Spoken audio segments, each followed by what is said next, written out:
we're going to be answering questions. We've also got a couple of celebrities answering questions as well today. That's the thing on this show. If you send in questions, occasionally we put your questions really to some quite impressive people. I think we've outdone ourselves this week. Yes. More on that later. Before that, you're going to have to listen to boring old us answer some questions, I'm afraid. The Rest is Entertainment is presented by Octopus Energy. Now, can I tell you something cool that Octopus Energy do if you ring them and you have to be put on hold? Because they know who you are. They know your birthday. The Hold music is the best-selling single from the year that you were 14. That's quite cool, isn't it? Yes. Well, I love this. Exactly. I've looked into it for you. Do you want to know the best-selling single in the year that you turned 14? So this would be your Hold music on Octopus Energy. It is Yaz, The Only Way Is Up. What do we think to that? Well, Yaz and the plastic population. Yaz and the plastic population. Oh, of course. So, do you know what? I sometimes think the plastic population do not get their due. They don't get their credit, do they? You know, I need to ring into Octopus now and just listen to it. You can choose to say, oh, I don't want to have any Hold music at all. Absolutely. Yeah, you can do whatever you want. What animals, what monsters, okay, it might be a really bad song, but what monsters don't choose to listen? I have to say to that the also, song. to the song that, I love that they do I hope that. we're going to do this for me in another episode, but then we find out if I think I'm considerably older than you, aren't I? Not that much. What, it's like 2-3 years, is it? Yeah, you'll be saying, and the best-selling single in the year that you were 14, Richard, it's Cumberland Gap by Lonnie Donegan. Hit me with one. You ready to go straight in? Yeah. Danny has a question. Danny says, in a statement made by Brazilian footballer Jorginho, I tell you what, it's not often we start with that, is it? He's claimed that Chappell Roan security guard made his daughter cry while on holiday. This story's been all over the papers. After she seemed excited, they were both staying at the same resort. In your opinion, should you always just leave a celebrity alone? There are so many strands to this question. I agree, Jorginho. We loved him at Chelsea. Was an interesting advocate for this particular angle about stars and fans. What's the story is also here? his current partner. And actually, her daughter was Jude Law, so it's not actually Jorginho's daughter. Again, there's a lot of angles which we haven't got time to get into. So Jorginho is with the mother of Jude Law's child. I mean, who is now upset I think Chappell he's Roan. got 7 children. This is a spider's web already. It is. Just park that for the moment. We moment. are going to have no time for those celebrity answers, I'm afraid. I know. They're in Sao Paulo. Chappell Roan's performing that night, and actually the daughter's got tickets. They happen to be in the same fancy hotel, and the daughter just... because they say, oh, she's over there. You know, the daughter doesn't confront... She's 11. She's also the most incredibly adorable little... the picture of her. She just walks past the table. Yeah. That was like me with Dennis Healey on Haywards Heath Station in 1979. I was just walking past going, yeah, it's him. It's him. Dennis Healey was my Chappell Roan. That should be the title of your autobiography. I then suddenly, Dennis Healey's bodyguard pushes me onto the tracks. Yeah. He didn't really. Well, a bodyguard who is obviously assumed to be Chappell Roan's bodyguard comes up and says to the mother of this girl, you need to control your daughter. You don't do that. You never behave like that. The girl's in tears, the whole thing. She doesn't end up going to the Chappell Roan show that night. Chappell Roan's then since posted saying, this bodyguard was not working for me. Well, I kind of really entered the story because there's just a sort of random mercenary wandering around the hotel breakfast. But hang on a minute, because this bodyguard, it's quite interesting. This is the bodyguard who was the one who was supposed to be guarding Kim Kardashian when she had that awful, genuinely horrific experience in Paris when they break in, they tie her up, and they steal all the jewellery. Now, this guy, and he's still really needs to go back to bodyguard school because he first of all, he didn't check the Insta, which is like a key part of bodyguard duties nowadays. She'd posted, and it included the Kim location. Kardashian. Yeah, posted pictures of the jewellery. He'd gone out to a nightclub with Courtney and Kendall. I think the insurance company sued him personally in the end. So the bit I haven't got yet is what on earth this freelance mercenary bodyguard is doing wandering around the hotel. Redemption arc. And maybe trying to get in on her security team. Anyway, people have a thing about Chappell Roan because she said, I don't want fans coming up to me. And lots of things that are very sympathisable with, if that's a phrase, in the modern era where people just feel like they have this parasocial relationship and you feel like you're never off and people do have far fewer boundaries. So it's really bad for her reputation, this, and you can see that she's tried to find the hotel to say this person wasn't working with us because I think it makes her look dreadful because of things we already know about her and because of beliefs that some people just have, like, you know, we pay your wages and you should be available to us at all times. Yeah. So I don't think the girl for Georgina's stepdaughter did anything wrong whatsoever in walking past the table. And I don't think any celebrity would really think that. People do have this very, very weird way of behaving with celebrities. I mean, Billie Eilish said she was approached at a funeral for selfies. Adele has talked about being in the gym. Selena Gomez, who has lupus and requires various sort of hospital stays, has been approached by people in hospital. And, we go back to the days of the bad old days of the noughties and Britney Spears, and people would just hang around hospital entrances. It's very odd what people do. So many celebrities love people coming up to even it can obviously become overwhelming, but a lot of people love to be told, I love you, you're fantastic. They are in the entertainment industry, and I have to say that they often do like that. If they're having their breakfast, she didn't do anything wrong. She just walked past the table. But there is a time and a place. Yeah. If you want basic etiquette, you can almost always, certainly by the way, if you just recognise someone from TV, do not go up to them. Right? So if you like, aren't you like that? You just think, no, just let people go about their day. If you're, if you for example, if you've watched someone's show, or you've been to see them live, or you bought a book or anything like that, it is absolutely your right. You can go and say, hello, just wanted, it's nice to see you in the street. Yeah. Absolutely, you can do that. The only times you wouldn't do it, if someone once stopped me when I was running for a train. Oh my God, did you miss it? Yeah, because of course you have to stop. You can't stop. No. So don't do that. Yes, if someone's with their kids and they're all chatting away, it's just. But again, it's common sense. But I would say, don't even worry about it. 99% of times that anyone's ever approached me, or anyone's ever approached people I've worked with, it's people instinctively know to do it. But if you do not really know who somebody is, you could just, the less someone knows you, the more of your time they will take up. That is for sure. People half of it will be asking you to identify yourself. Yeah, but you do get people go, sorry, where do I know you from? Yeah. I am walking down the street. Right. I get it's oh, can I get a selfie? And you go, this is terrible. You say, if someone, I can't remember who told me this, but they said, if someone asks you for a selfie, just say, if you can tell me my name, you can have a selfie. I think Claudia Winkleman signed loads of autographs of Davina McCall just to make them happy. Yeah. Because they don't want her. They just wanted Davina. So she would, I think it happens quite so much now, but back in the day, she signed a lot of Davina McCalls. Davina. But that's the thing, it's nice for everybody.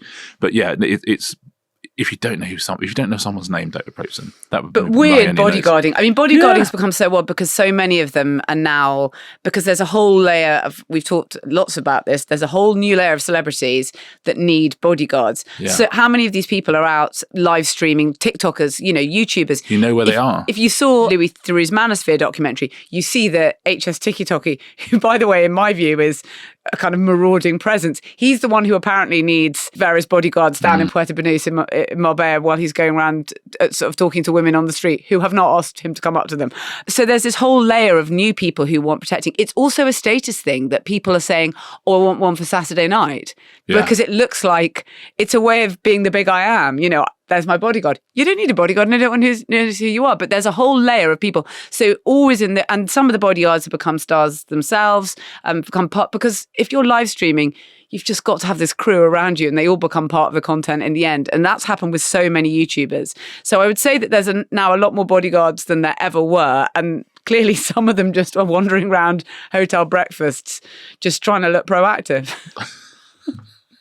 I can't think of any other explanation. That's weird. We don't know his name, right? We do. He's called Pascal Duvier. Is he? Mm. I should say he's actually come out and conceded he wasn't working for her. That's and amazing. He genuinely was just like freelance bodyguarding round the buffet. Wow. Not his exact words, but that's what he was doing. He was in a dining room in a hotel. Was he looking after someone else? It's not, he didn't say that at all. In the statement, he doesn't say anything about that. He just says, I wasn't anything to do with it. I wonder whether so much pressure has been brought to bear on him and he's been told he'll never work in this industry again. But as I say, he will, because so many people need them. Didn't someone describe him as the Forrest Gump of celebrity drama? He's much more of an active agent in these moments, I think, because the Paris thing was a huge failing with Kim Kardashian. And here, again, a tiny failing. As my children say, I didn't ask. What are you doing? I didn't ask you to bodyguard. A question from John Hunter here. I've never seen Titanic and I never will. I know how it ends. Whenever I say this out loud, people shout at me, what film and TV series have you never and will never see? God, he's absolutely right. And I am terrible with this. There's lots of info. You've got masses. I hadn't seen Titanic, no, for example. But again, I sort of feel like I have seen it because I've seen like a million clips. Like if you want to do a joke about Titanic, I'll know what it's about. They'll be on the prow of the ship or paint me like your French girls. I mean, all this stuff. Yeah, I know. I've heard all that stuff. You speak Titanic. Yeah, I speak Titanic. Funnily enough, I had a lot more blind spots before I married Ingrid, because Ingrid would start talking to me about, I think about The Sound of Music, and I'd go, I've never seen The Sound of Music. And she'd be like, I'm sorry? I go, well, I've never seen The Sound of Music. It is actually a deal breaker. You have never seen The Sound of Music? Yeah. Well, no. When would I have seen it? Don't worry, in 3 hours you will have. Would be my point. Yeah, exactly. And she would say, well, like growing up, I say, well, did you watch the 1979 FA Cup final when Alan Sunderland scored in the last minute? No, you didn't. Well, that's what I was doing. That's the stuff that I was watching. Anyway, so listen, spoiler alert, I have now seen The Sound of Music. Culturally, she completes you as well as in so many other ways. Yes, she absolutely does. And The Sound of Music, like all these things, I thought, well, I know this film. I've seen every single clip of it. And then you watch it, you go, oh my God, this is amazing. This is why people like Sound of Music, right? There's a reason that some of these iconic films are iconic, because it's got all those clips you've seen, but in between it, you're like, oh, I didn't know this was going to happen in this film. So that I hadn't seen Sound of Music, now I have. I hadn't seen Top Gun, which for Ingrid I think was even worse. She put that right almost immediately. I think it was almost like third date. Yeah. We had to go and see Top Gun. And again, wow, what a great third date. Yeah, it really was great at a drive-in. And it was, so I saw that. And again, I thought I'd seen all of it because I've seen so many clips of it. And you get to see all the in-between bits. I see something different every time. Exactly. It's very, very multi-layered. West Side Story, I hadn't seen. Now I have seen it. Mary Poppins, I hadn't seen. Now I have seen it. So where are my actual blind spots now? I would say almost every single Disney movie I have not seen and will never see. It just doesn't speak to me. And when my kids were growing up... Yeah, that's what I wanted to ask. The Pixar stuff was all coming out. So, you had Monsters, Inc., and you had Toy Story. It was absolutely the golden age of that. So those were the things that, I watched with the kids. And, I'd never watched the Disney when I was growing up. I will never watch Disney at all. TV-wise, I've got an Ingrid one and a non-Ingrid one. So I had never watched The Sopranos. Right. Ooh. But I had never watched The Sopranos for a different reason, which is not, I'm not interested in watching The Sopranos. I knew that I was getting incredibly excited to watch The Sopranos at some point, but I knew I wanted to watch it with somebody. And in my head, a tiny bit of me was going, I wonder if that person will show up. And very, very early on a date with Ingrid, we were talking about TV, and I said, talk about The Sopranos. She goes, do you know what? I've never seen The Sopranos. And the reason I've never seen it is I want to watch it with someone, and I keep waiting for that person to turn up. And so we're both like, oh my God. This is so romantic. I love it. And then we both agreed we wouldn't start watching it till after we got married, which is what we just said. Now we are now watching. We are now watching The Sopranos. But it was absolutely that one of we were saving it for the right person, and we found the right person. That is lovely. I know people who save things thinking when I'm really down, I'm going to have the whole of that because I know I'll love it. Yeah. And I've got that as, banked away. And I know lots of people who do that. Yeah. But a TV thing I've never seen, I suspect I never will now, for reasons I can't really think of other than I think it would be a big investment now and the time is gone. Game of Thrones. Never seen it, don't think I ever will see it. Have you got any? But I'm trying to think what they are. They're not immediately obvious to me. This is different, but like him, just to go back to John's point about... Yes. I've never seen it, and I know, and I never will. I know how it ends. John, I'm not besmirching in this way, but it does slightly remind me of Michael Owen's funny thing. Like, Michael Owen won't watch films. Is that right? You remind me of this. Michael Owen won't watch films because it's just people pretending and it's not real. Yes, it didn't happen. The footballer Michael Owen. So what's the point? Yeah. It didn't happen. So anyway, it slightly reminded me of that. Yeah, exactly. Yeah, Titanic is not about the ending, it's about the craft. And by the craft, I don't mean the Titanic. Because that sunk. Yes. You remember? Sorry, I was actually thinking about the Craft Nev Campbell horror movie, which you probably haven't seen. I have not seen. I'm not sure I've seen. Have you seen the Little Mix video for Black Magic, which is basically a pure read across? Little Mix are like girls in high school and they're kind of nerds, and then they drink a magic potion, and then everybody falls in love with them, and they become the cool girls. That's Nev Campbell's The Craft. That's The Craft, but ripped off as a Little Mix, an homage by Little Mix. If I were to watch one of them, I should probably just do that because it'd be quicker. Just watch the Little Mix video. Yeah, God, that's easier, isn't it? Anyway, thank you, John. Song. On email, do send us in stuff that you have never watched, particularly if there's an unusual reason for it, or you refuse. Because quite often, I always think that thing, if one person tells you to watch something, you're like, nah. If 5 people tell you to watch something, you watch it. If 12 people tell you to watch something, you think, oh, no, watch this thing everyone's talking about. So it's that sweet spot. But do let us know if you have. So I would say that the Disney and Game of Thrones are my 2 big blind spots, and I don't think I would ever fix them. Who is the lucky listener who's had their question answered by a celebrity? Alex Booth, your question has been answered by a big celebrity. Now, Alex Booth has this question. How do actors know when it is time to say goodbye to a show? Is it tough to know when to go out on a high? Literally, there sort of is a show about that, which is The Comeback, the Lisa Kudrow show that's currently on HBO. That's someone who finished on the highest profile show of all time. So we just thought maybe, rather than us answer it, Alex, we would get Lisa Kudrow to answer it. And also, because it's about The Comeback, Michael Patrick King, who's one of the writers on that show, who has interesting things to say about when writers want to leave shows as well. So Lisa and Michael here answering that question. I mean, for some actors, they want to go out on a high. And, on Friends, I guess, we went out when we were still, I think, number 1 or behind number 2, behind Survivor or something. But, I think also for some people, they feel like the stories are getting strained, and the writers also have a say in when it's done because they feel the stories are getting strained. So I know for us, there was an agreement. And on The Comeback, Michael and I, we kind of share a brain when it comes to this show. It's true. I mean, the thing is, it does come from the writing first. I believe Lisa could play Valerie forever, but as writers, we created it, and we really like that it's been kind of a dense experience, and we wouldn't want to water it down. It became the brand of the show that we come back and then go. And this time we're not coming back. We're just here to enjoy the last comeback. Yeah. Now it's a full piece, right? It would have been weird if it was 2 seasons and then, okay, that's not a thing. But a third makes it a trilogy and a whole piece. Also, I think it's important to, as writing, you leave your main character where you want her to be. And we're both very, very happy about where Valerie landed. Yeah. I mean, you know how much I love this show.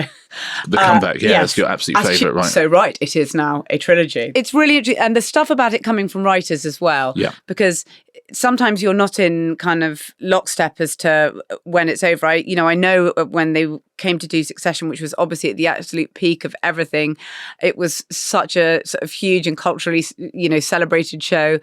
And of course, they could have done more. And I remember, Jesse talking about it, saying, I started, Jesse Armstrong, who created it, saying, I started thinking, could we go around again? But actually, I felt, no, we can't do this and then have a 5th season. We'll finish it here because having talked it through. And it's really good when people just feel like they're not going to just flog it for the sake of it because it's just this huge behemoth. Also, I know other people who have been, and I know that there are shows where actors you see in the later series of it, sometimes I wasn't quite sure what was happening in later series of something like Veep, where I was thinking, I'm not sure that was your original character. Yeah. But actors want to do something different. Yeah. And they feel like they've done the same things many, many times. It's like, funnily enough, we're on season 9 of The American Office at the moment, and Ed Helms' character is completely different. You think, I don't know about this. But I think Lisa Kudrow's point is interesting there. So if you're an actor leaving a show or ending a show, or a writer ending a show, it's 2 different things. As an actor, you are very, very visible on that, you are literally, and you're giving of yourself emotionally all the time. And as an actor, you're thinking, but I do want to do the next thing. I do want to do the next thing, and I don't want people to get bored with me. So that's an interesting place to be. But as a writer, this is not always necessarily true, but quite often, as a writer of a show, you have been working an awful lot longer and an awful lot harder on that show than an actor has, because an actor will come in and they'll work their socks off. But a writer has been doing this for years and years and years and years and years, and will often understand the limitations of a character has been pushed to exactly where they can be pushed to, and they have to do something else. So I think usually if a show is a hit, there's always pressure on you to keep doing it. There's always pressure on you to keep taking the money. And especially in American TV, the money goes up and up and up and up and up. But good actors and good writers usually go, I've taken this as far as I'm going to take it. And you could tell with Michael Patrick King talking there, that understanding that as a writer, there was a story to be told. He felt it had been told. Lisa, as the actor, feels it has been told as well. It doesn't matter what they offer you to do another series. It's like writing a book. I've got to the end of the book. Let's close the book. You know, it's like Claudia and Tess leaving Strictly in it. You know, the dream is you do it together, and there's not some. Yeah, I think that's definitely the case. Yeah, they do say never quit the hit, but I think sometimes that's wrong. I think sometimes you have to just kind of go. You have to know when to leave the stage, right? Right. How about a question actually for you rather than for Lisa Kudrow? Is that all right? Yeah, oh no, what if people switch off? Yeah, they go, I really like it when she Lisa does Kudrow everything answers better than it. me. Trust me. Isabel has a question for you.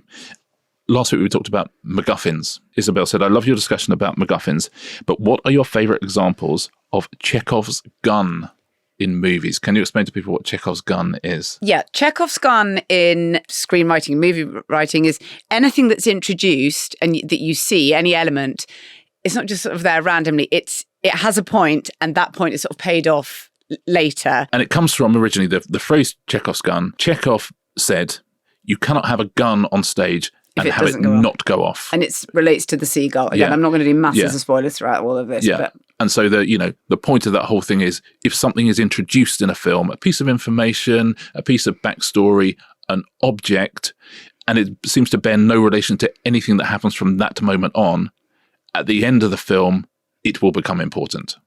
So the idea would be never, ever show a gun if it is not later going to be fired. Yeah. And in something like Shaun of the Dead, where it's a literal gun, the pub they go to all the time is called the Winchester, and there's a Winchester rifle up above the bar, and then eventually you will see that rifle get used. Yeah, it's an absolute basic tenet of anything, if you're interested at all in either watching or writing, is if something crops up, if something is mentioned, if something is even alluded to, it will later be used. I mean, that you don't waste anything. You can't just sort of go off on the kind of flights of fancy.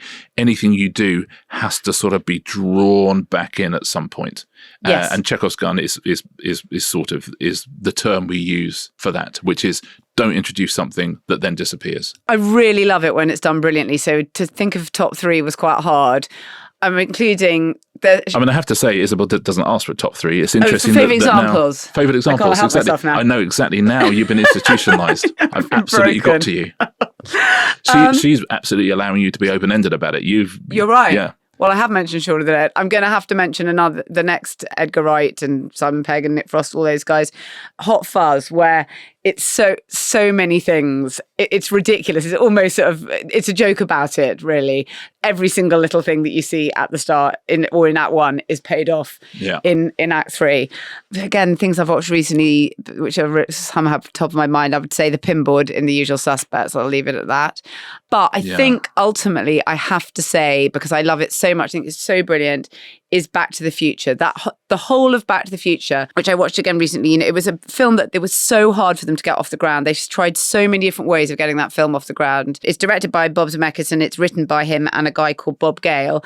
And there were all these raunchy teen comedies at the time, kind of racy things, and it wasn't like that at all. And anyway, they managed to get it made. If you've got time, just go and watch the first scene again. Every single thing in that first scene, before you even see a human, you see someone on the news talking about the stolen, not uranium, plutonium. There are all the clocks. There's so many things in the first scene before you've seen any human at all. Save the clock tower, all these things that happen. Everything is paid off. It is so satisfying. It is so much more sophisticated than the raunchy teen comedies that were almost preventing it being made. It is, and it's done in such a light touched way. And I remember watching it in cinemas and thinking, oh, that's so cool. And you knew you could watch it all fitting back together as a puzzle in such a beautiful way. And it feels so light touch, even though it's quite a complicated plot, to get people to understand that there's kind of temporal loops and wormholes and all that sort of thing. Even things like the family photos where he's fading out of them, that's a sort of Chekhov's gun. And it's also a TikTok on the whole, like, can I make all these other things work together in concert to save the to save my family and save the film and save my existence. I think it's absolutely brilliant, that, and it's so accessible and so mainstream. And when you're watching it, you're not in any doubt that like, oh, there was a point to that. Someone's saying, save the clock tower, handing the leaflet. All of it has a point. Yeah. And I love it. It's so fun and it's just joyful. But it is, Chekhov's gun is the perfect thing if you're watching things you really want to understand how things are put together. Is, whenever someone sort of at the end is tied up by a villain, you think, how are they going to get out of this? And then suddenly a lasso comes in. He goes, oh my God, they talked about going to radio school. Yeah. They literally talked about it in like and I thought it was just a bit of conversation and stuff. It sort of actually spoils almost all movies when you realise that every single thing is going to come back. You think, oh, of course, that's good. They absolutely, you cannot leave a loop opened. But no matter when it's done so lightly, that you're not really aware of it happening, and you suddenly. But also, it feels impossible that all of those things could be paid off, and it feels impossible actually when you're watching the first even 3 minutes of the first scene of Back to the Future that all of those things can be completely integral to the plot. Yeah, it's like how lovely it is, and it sort of shows you when it's set, and it shows you kind of how people get through the day. That Andy Dufresne has a poster of Rita Hayworth on his wall. You think, oh, that's cute. It's got a picture of Rita Hayworth, and it's not kind of. And then the poster is changed to Brigitte Bardot, and it just shows that time is moving on, and anyone who's seen Shawshank Redemption knows that is not what is happening there. They're sort of Chekhov's guns, but just those things where at the end where you think, well, how on earth has this happened? And you go, that thing they mentioned. Yeah. Oh my God, it was that thing that they mentioned ages ago. I've had so many screenwriters and writers with such a long WhatsApp argument this week about what a MacGuffin is, by the way. Oh my God, don't talk to me about it. So, I've had a tight 5 hours with Kieran about it all. I've got a, can I tell you that we found a form of words in the end that we all agreed with, that as to what a MacGuffin is. Oh, by the way, and everyone was talking about Kiss Me Deadly, which is the Mickey Spillane movie, which has absolutely kind of the original golden suitcase thing. But here's a definition of MacGuffin that we were all, it was like the Kyoto Protocols, and we all went, okay, this is acceptable. The MacGuffin is the bit that explains the motivation, but doesn't need to be in and of itself explained. There we go. That's all we've got. I mean, we're now going to have to spend the next week defining what a Chekhov's gun is. Yes. I mean, I see Alfred Hitchcock was not on your group. He was not. If he'd been on your group, he would have. George Lucas would have said a different thing too. But again, I'm sad he's not on your group. He's not on my group. He could be on your group. Spielberg is, of course. Yeah. Okay.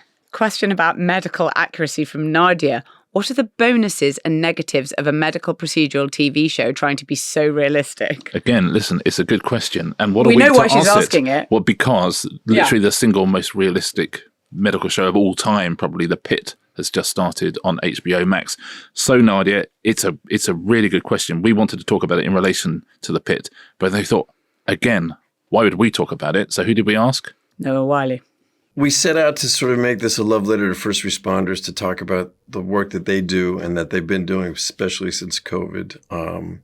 And we wanted that to be, as honest a look as we possibly could make it. And we, at one time, had made a show that was the most accurate medical show of all time and didn't really want to traveled road or touch hallowed ground. So we were looking to do something as different as we possibly could. So taking the music out and really focusing on just one day of a shift and really getting into the minutia of what's happening in a hospital seemed like a really great opportunity. And I think audiences are appreciating the specificity of detail. The downside is that when you come off so much like a documentary, that any dramatic license you take or lapses in your storytelling become pronounced as critiques. And so we fall into this sort of gray area of like, it's not a documentary, but it's as realistic as we can make a television series. Sure, you're always bucking up against reality about these cases, but oftentimes, it's that pushback that creates the diamond under the pressure. That's the dialogue that you arrive at, because if you want two different opinions, ask two different doctors. And sometimes if you have three doctors on your writing staff and one says that would never happen, the other one says it at the breath, except for the time I did it. And then you finally have a scene because you've got 2 points of view on a subject matter that's worth exploring. And of course, the show he's talking about before is ER, which he also starred in, which is this amazing bloodline between these two medical procedural shows. I love that it's literally like being a patient and just saying, I am going to need a second opinion. Yeah. And how many of these things can actually happen if you've got one guy who says it's happened? Yeah, it is difficult on all of those things when you're writing them. And so many people, are very, very particular in writing things and thinking, if it hasn't really happened, then I don't want it to be in my show. And there is definitely sort of a case for that. However, I do think that people who just do not allow any license in any of these things, just go and hang around an A&E. If that's what you want to watch, you have to allow some. And I never get really annoyed by, even if someone's writing, say, there's been lots of things written about journalism over the years, of course, and you're watching a newspaper office, the people who like go straight in line and say, that would never happen. It's like, okay, I'm so interested that you now care about accuracy. But really, you see something set in a tabloid and like all these people come on saying that would never happen. It's like, okay, come on, we'll do, and I've worked at a tabloid, so be fair. I do think that I never bother sort of saying that because there has to be some. Yeah, exactly. And you must feel in your books. It's there has to be. Yeah, exactly. You have to, could it happen? Great. And if it could happen, what is the most interesting, what is the most funny, what is the most dramatic version of it happening? And that's what you try and do.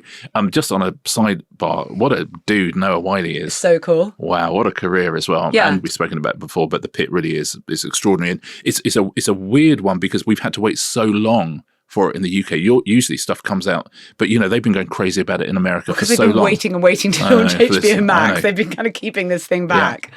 Well, listen, it's worked.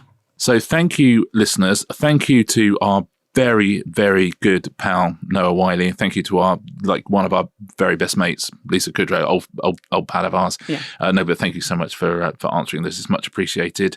Please don't be disappointed, listeners, if you get a question read out and it's boring old me or Marina answering it. But we do like occasionally to have a few little surprises in there too. To go to the experts. Yeah. Right. We're back tomorrow for our members with a bonus episode, first of a series about the Spice Girls. So there's a lot in it. There's a lot going on there. There's a lot in it.